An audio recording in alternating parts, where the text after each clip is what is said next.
வணக்கம் நண்பர்களே, AKS creative கிரியேஷனுக்கு உங்களை அன்போடு வரவேற்கிறேன். இன்றைக்கி நம்ம பார்க்க போகிறது ஒரு சாதம் வகை தான் பார்க்க போகிறோம். ரொம்ப சூப்பரான, ரொம்ப ஆரோக்கியமான சாதம்னு கூட சொல்லலாங்க. நம்ம ஆனால் செய்கிறது பார்த்திங்கன்னா ரொம்பவே எளிதாக செஞ்சிடலாம். நம்ம லெமன் சாதம் பார்க்குறதுக்கான லெமன் சாதம் போல் இருக்கும். பட் லெமன் சாதம் கிடையாது. லெமன் சாதமோ புளி சாதமோ அதெல்லாம் செய்யக்கூடிய நேரத்தை விட ரொம்பவே குறைவான நேரத்திலே செஞ்சிடலாம். ஆனால் அது நிறைவான நமக்கு ஆரோக்கியத்தை தரக்கூடிய சாதம் அப்படின்னு சொல்லிடலாம். அப்படி என்ன சாதம் செய்ய போகிறேன் அப்படின்னு தானே கேட்குறீங்க. வாங்க இப்போ நம்ம வீடியோவில் போய் பார்த்துடலாம். முதல்ல இந்த சாதம் செய்கிறதுக்கு பார்த்திங்கன்னா கடாயை எடுத்துக்கிறேன். அந்த கடாயில் ஒரு நமக்கு தேவையான அளவுக்கு ஒரு 4 ஸ்பூன் அளவுக்கு நான் எண்ணெய் சேர்த்துக்கிறேன். எண்ணெய் கொஞ்சம் சூடாகட்டும். எண்ணெய் நீங்கள் குறைவாக வேணாலும் சேர்த்துக்கலாம். கொஞ்சம் ஓரளவுக்கு இந்த போல் வெரைட்டி ரைஸுக்கெல்லாம் கொஞ்சம் கூடுதலாக சேர்த்துக்கிட்டாக்கா நல்லாயிருக்கும். இது அட்லீஸ்ட் நம்ம கடுகு உளுந்தம்பருப்பு அதெல்லாம் பொரியக்கூடிய அளவுக்காவது நம்ம சேர்த்துக்கணும். ஒரு 4 ஸ்பூன் அளவுக்கு எண்ணெய் சேர்த்துக்கிறேன். இப்போ கடுகு சேர்த்துட்றேன். கடுகு நல்லா வெடித்து வந்துட்டோம். வெடித்த பிறகு அதோட உளுந்தம்பருப்பை சேர்த்துடலாம். நான் இன்றைக்கி பார்த்திங்கன்னா கருப்பு உளுந்தம்பருப்பு சேர்க்குறேன். நீங்கள் வெள்ளை உளுந்தம்பருப்பு சேர்த்தாலும் சேர்க்கலாம், அவங்கவுங்க விருப்பம் தான். உளுந்தம்பருப்பு சேர்த்துட்டு அதோட பார்த்திங்கனாக்கா ஒரு ஸ்பூன் அளவுக்கு கடலப்பருப்பு. இந்த கடலப்பருப்பு லைட்டாக கருகிடக்கூடாது, ஒரு லைட்டாக அது பொரிஞ்சு வரணும். அந்த ஸ்டேஜ் வரைக்கும் அதை சேர்த்துட்டு இதோட பொடியாக கட் பண்ணி வச்சுருக்கேன் வெங்காயம், பெரிய வெங்காயமோ சின்ன வெங்காயமோ எந்த வெங்காயம் உங்கள்கிட்ட இருக்குதோ அந்த வெங்காயத்தை பொடியாக கட் பண்ணி அதையும் உள்ளே சேர்த்துங்க. இப்போ இந்த வெங்காயத்தை எல்லாத்தையும் இந்த எண்ணெயில் கொஞ்சம் வதக்கிடலாம். அதாவது ஒரு கண்ணாடி பதம் வர அளவுக்கு இந்த வெங்காயத்தை லைட்டாக வதக்கிங்க. பார்த்திங்கன்னா முன்னாடி இருந்ததுக்கு இப்போ வெங்காயம் ஓரளவுக்கு நல்லாவே வதங்கிடுச்சு. இப்போ பார்த்திங்கன்னா இதுதான் நம்ம சேர்க்கக்கூடிய முக்கியமான பொருள்.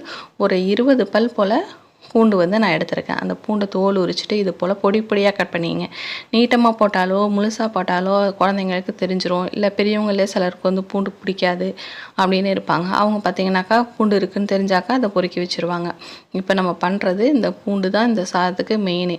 இப்போ நம்ம கட் பண்ணி வச்சுருந்தா அந்த பூண்டையும் உள்ளே போட்டு நல்லா ரொம்ப வதக்க தேவையில்லை. ஓரளவுக்கு அந்த எண்ணெயில் வதங்கினாக்கா போதும். அந்த பூண்டோட லைட்டாக அந்த வாசம் வர அளவுக்கு வதக்கிடலாம். இப்போ இதோட கொஞ்சம் போல் மஞ்சள் தூள், கொஞ்சம் அதாவது காரத்துக்கு நம்ம மிளகாத்தூளும் சேர்த்துடலாம்.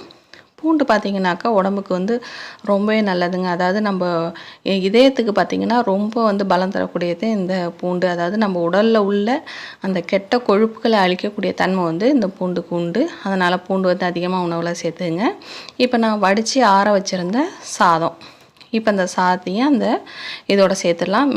வேறு எந்த பொருளுமே இதில் சேர்க்க தேவை கிடையாது. இப்போ சாதத்தையும் நம்ம உள்ளே சேர்த்தாச்சு. இப்போ இந்த சாதத்தையும் நல்லா இதோட மிக்ஸ் பண்ணணும். இப்போ இதுக்கு தேவையான அளவுக்கு உப்பு மட்டும் சேர்த்துக்குவோம். உப்பு நம்ம என்ன சேர்க்கலை இல்லைங்களா, அதனால் உப்பை சேர்த்துட்டு சாதத்தை இந்த கலவையோட நல்லா கலந்து விட்டுடலாம். இதில் வேறு எந்த பொருளுமே நம்ம அதை சேர்க்கவே தேவை கிடையாது. ரொம்ப குறைவான பொருளை வச்சு ரொம்ப குறைவான நேரத்திலேயே ஆனால் ரொம்பவே ஆரோக்கியமான ஒரு உணவை நம்ம செஞ்சிடலாங்க. இதோட பார்த்திங்கன்னா சைட் டிஷ்ஷாக நம்ம ஒரு உருளைக்கிழங்கு வறுவலோ இல்லை ஒரு வேறு ஏதாச்சும் ஒரு வாழைக்காய் வறுவல், இல்லை உங்களுக்கு கூட்டு பிடிக்கும் அப்படின்னு சொன்னாக்கா ஏதாவது ஒரு காய்கறி வச்சு கூட்டோ அதோட சாப்பிட்டிங்கனாக்கா ரொம்பவே சூப்பரான ஒரு சாதம் நமக்கு ரெடி ஆகிடும். இது நீங்கள் லஞ்ச் பாக்ஸ் கூட நீங்கள் ப்ரிப்பேர் பண்ணி கொடுக்கலாம். இது கெடுறதுக்கு ஒன்றும் வேலையே கிடையாது.